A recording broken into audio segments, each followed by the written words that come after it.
Good morning, everyone. This is Hadjikyriacos, analyst at IronFX, bringing you the morning comment for the 21st of December.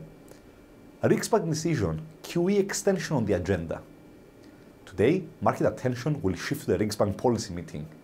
The forecast is for the bank to keep its key interest rate unchanged. We share the view for an unchanged policy rate, but we expect the bank to extend the duration of its QE program as well.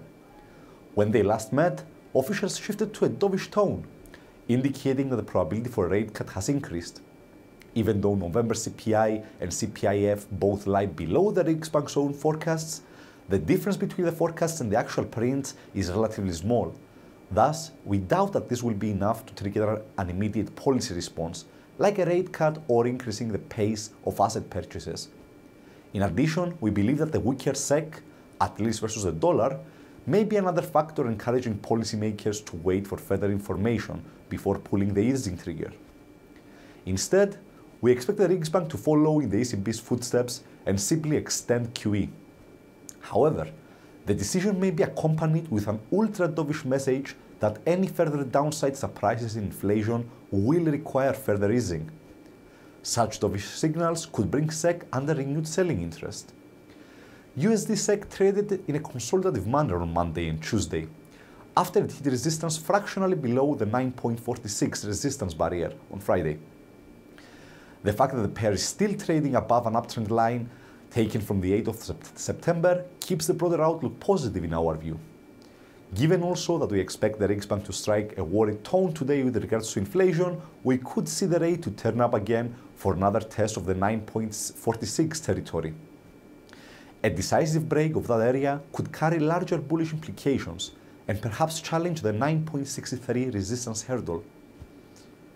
Theresa May supports a transitional period after Brexit. UK Prime Minister Theresa May said that she wants a transitional period after the 2 years needed for the official Article 50 exit process are completed in 2019, in order to make Brexit easier on businesses. The British pound reacted little to May's comments, possibly because Chancellor Hammond expressed a similar view last week, indicating that an adjustment period would help to maintain the UK's financial stability as well as allow businesses to better prepare for their future relationship with the EU. Still, the Prime Minister's confirmation is important in our view, as it eases some uncertainty around the UK's future negotiating position and diminishes somewhat the likelihood that we may be headed for a hard Brexit. Euro GBP remains in a sideways range between the 0.8350 support and the 0.8435 resistance levels. Given that the price structure on the 4-hour chart still suggests a short-term downtrend, we would treat any rebounds that stay limited below 0.85 as a corrective move. We expect that the rate may turn down at some point and challenge again the 0.8350 support barrier.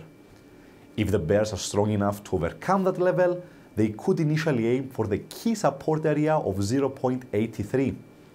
A clear dip below 0.83 is the move needed to make us more confident on further declines, as it would confirm a forthcoming lower low on the 4-hour chart and because that zone coincides with the 200 exponential moving average on the daily chart, which has acted as a reliable support for the pair multiple times in the past months.